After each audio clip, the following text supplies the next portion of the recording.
Welcome back. I am still in conversation with John Kampfner, Executive Director at Chatham House, Adam Drummond, Associate Director and Partner, Opinium Research, Nigel Fletcher, Political Historian at King's College London, and writer and columnist Farrukh Dhondy. Dr. Fletcher, if I can come to you, Liz Truss, her first foreign visit is set to be the United States for the UN General Assembly. What, according to you, will be the big priority for her? What would she like to achieve? Well, I think, as has been said before, her in-tray is fairly crowded with things on the domestic front, but also in international affairs. And I think she is lucky in a way that as Foreign Secretary, she has a bit of a head start. We sometimes have prime ministers coming to office who have quite a rude awakening in having to get up to speed on international affairs. She at least has the opportunity to draw on her experience as Foreign Secretary. I think she'll be wanting to ensure that the relationship with the United States remains as close as both sides always try to say that the UK and the US should be the special relationship, although that phrase sometimes goes in and out of fashion. But I think Ukraine clearly is the major issue. She's been very hawkish on Russia. She's been at the forefront of putting in sanctions. And so I think she'll be very keen to burnish those credentials as a hawk on Russia in relation to Ukraine.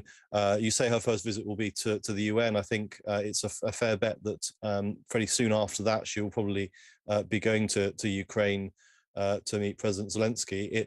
It's interesting that Boris Johnson had clearly a very good personal relationship there with President Zelensky, and I think Liz Truss will want to demonstrate that she has a similar personal relationship as well. Easier for her to do that, having been loyal to Boris Johnson. But of course, I think there's a whole range of other issues. It's been touched on before that in relation to relations with the European Union, she's going to face a number of issues there in relation to Northern Ireland and so on. But I think from her experience, we sometimes forget she is actually, although comparatively young, she is the longest serving member of the cabinet. She first joined the cabinet under David Cameron and has served in many positions in the cabinets of David Cameron and Theresa May and Boris Johnson. So she's a very experienced cabinet minister, but having been first International Trade Secretary and then Foreign Secretary, she does have that advantage. And so going to the UN in a few days' time, she's perhaps much better briefed than a lot of prime ministers would be. Right. That is right. She has a lot of diplomatic experience behind her. Farrukh Dhondy, when it comes to India, what will be her big approach? We have been reading columns about how she would be as committed as Boris Johnson to having a trade deal with India by Diwali. What, according to you, will be her approach to India amid the current geopolitical crisis that we're looking at? I think she'll be desperate for a trade deal with India, because after Brexit, any trade deal, right? Any trade deal with Nicaragua, for instance, would assist the British economy, because it has suffered through its severance with the European Union. The other thing is she is being very tough in her statements on the European Union. She says, she will cancel the Irish Protocol, which Boris Johnson signed. It will worsen relationships with the EU. There'll be trade sanctions in that direction. And so she'll be desperate to continue and expand the trade relations with India and other non-European countries. That's absolutely clear. So she won't only continue the policy, I think she'll make far-ranging concessions, and mutual treaty agreements with India for trade. Right. Let me get in Adam once again. Adam, now we have spoken about her priorities in great detail. Give us a sense, will she also have the task of rebuilding the image of the Conservative Party in the eyes of the British voter after what happened with Boris Johnson, with Partygate?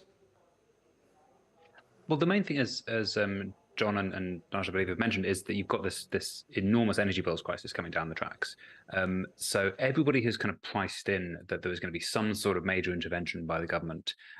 So you would assume and expect, and from our perspective, hope that she will be doing something along those lines.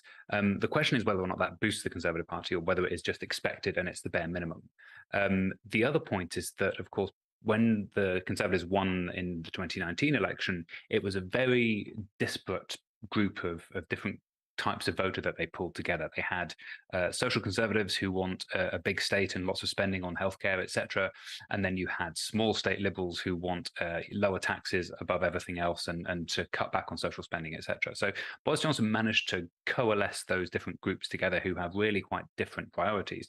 Liz Truss, from everything that she said so far, seems to come down very clearly on one side of that divide, the small state side of things. So it's a question of whether or not her first major acts are going to be completely in contravention of her political instincts, in having to enact a massive sort of bailout of households and firms to help them get through the winter.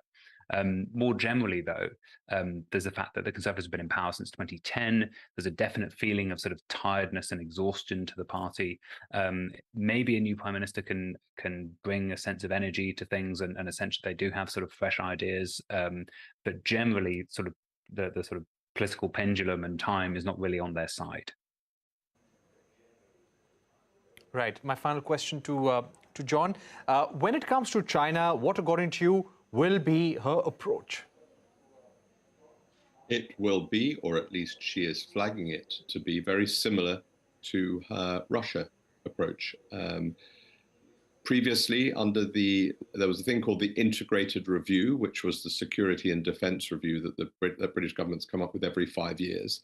The last one, which was issued in March 2021, so only 18 months ago, she's ordered that to be rewritten. It stated that China was a systemic rival or a systemic competitor to the UK, which was fairly standard language. The EU uses similar language. She wants to call it now an acute threat, putting it on the same level. Now, this is with Russia. Now, this is, of course, rhetoric. And there's only the Brits are very good at hubris and at hyping their role in the world. And for me, one of the really important signs of a country growing up is a country that knows exactly where it is.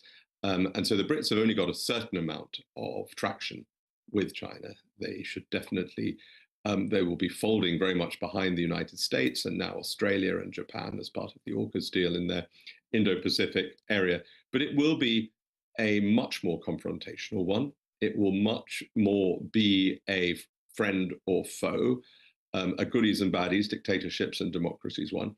And that brings us really interestingly back to the India question, because India is absolutely pivotal to the UK. It is now culturally, it is in terms of having jettisoned our near neighbours as our closest friends, otherwise known as the Europeans. The British are now scratching around looking for who they can have alliances with. And that is predominantly dusting down the Commonwealth. And yet at the United Nations General Assembly, when there was the vote on Russia and Ukraine, pivotal Commonwealth countries led by India and South Africa did not take the view of unequivocal support for Ukraine. They very much hedged their bets. India at the same time has a very fractious and difficult relationship with China.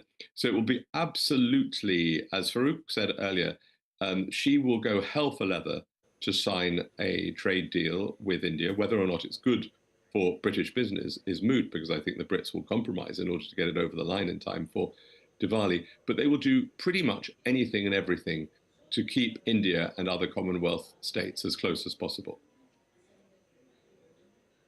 All right, we leave it there for the moment, but thank you very much, John Kampfner, Farrukh Dhondy, Adam Drummond, and Dr. Nigel Fletcher for joining us here on Global Eye, explaining to the Indian audience the ramifications of this Conservative Party vote in the UK and the appointment of Liz Truss as the next Prime Minister. Thank you for watching. Goodbye.